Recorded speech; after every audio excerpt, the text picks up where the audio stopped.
दिल्ली की 70 विधानसभा सीटों के नतीजे आने में अब 24 घंटे से भी कम का समय रह गया है। 24 घंटे के बाद ये पता चल जाएगा कि आखिर दिल्ली में अगली सरकार किसकी हो सकती है। इस बीच दिल्ली में नतीजों पर देश भर की नजरें टिकी हुई हैं। इसी बीच दिल्ली के एग्जिट पोल्स भी सामने आ चुके हैं। दिल्ली के तमाम एग्जिट पोल्स में दिल्ली में बदलाव के संकेत मिल रहे हैं। दिल्ली के लगभग सभी सर्वे में दिल्ली में आम आदमी पार्टी की सरकार के तख्ता पलट होने का दावा किया जा रहा है। एग्जिट पोल के मुताबिक दिल्ली में बीजेपी और आम आदमी पार्टी के बीच टक्कर देखने को मिल रही है, लेकिन इसमें बीजेपी को बढ़त मिलती दिख रही है। इस बीच दिल्ली चुनाव से जुड़ा एक नया एग्जिट पोल सामने आया है। इस नए एग्जिट पोल में भी बीजेपी को आप के मुकाबले ज्यादा सीटें मिलती दिख रही हैं।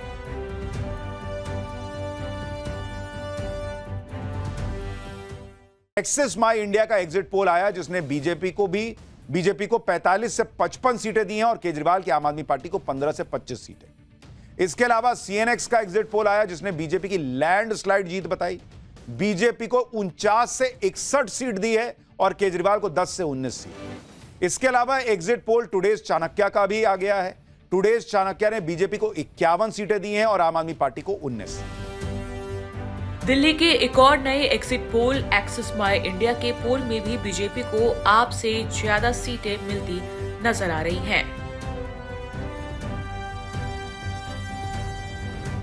एक्सिस माई इंडिया में जो सबसे सटीक पोल माना जाता है, बीजेपी को 45 से 55 सीटों का प्रोजेक्शन दिया है। आम आदमी पार्टी को 15 से 25, कांग्रेस को 0 से 1 और अदर्स को 0 से 1। यानी कि अगर आप ये देखें तो 45 से 55 के बीच का अगर नंबर लूं तो 50 सीटें तो यहां बीजेपी को आ रही हैं, उधर आम आदमी पार्टी कह रही है कि हमें आ रही हैं, और यहां 15 से 25 सीटें आपको, यानी कि पूरी तरीके से हाफ वे मार्क के नीचे, 35 से नीचे जाने वाली आम आदमी पार्टी। वोट शेयर अगर हम देखें, और वोट शेयर हमारे पास जो आ रहे हैं ये तो है रीजन वाइज।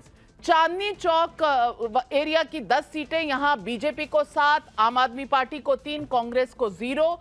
उत्तर पूर्वी दिल्ली में जो 10 सीटें हैं उसमें 6-4 का दोनों के बीच में आंकड़ा है। पूर्वी दिल्ली में 8-2, नई दिल्ली में 7-3, यानी आपको सिर्फ 3 सीटें। अरविंद केजरीवाल की सीट का क्या होगा? प्रदीप गुप्ता जी हमारे साथ जुड़ने वाले हैं, उनसे जरूर पूछेंगे। उत्तर पश्चिमी दिल्ली में 10 में से 9 सीटें बीजेपी की तरफ, 1 सीट आम आदमी पार्टी की तरफ। पश्चिमी दिल्ली में 8 सीटें बीजेपी को, 2 सीटें आम आदमी पार्टी को, और दक्षिणी दिल्ली में 5-5 का दोनों में बराबरी की टक्कर है। लेकिन पूरा देखा जाए तो बीजेपी खदेड़ती हुई नजर आ रही है। अगर ये आंकड़े और वो आंकड़े आप देखें तो ये 7 रीजन्स हैं दिल्ली के, और बीजेपी एकदम डिसाइसिव तरीके से आगे। ये कैसे हुआ? ये बड़ी पिक्चर है वोट शेयर की।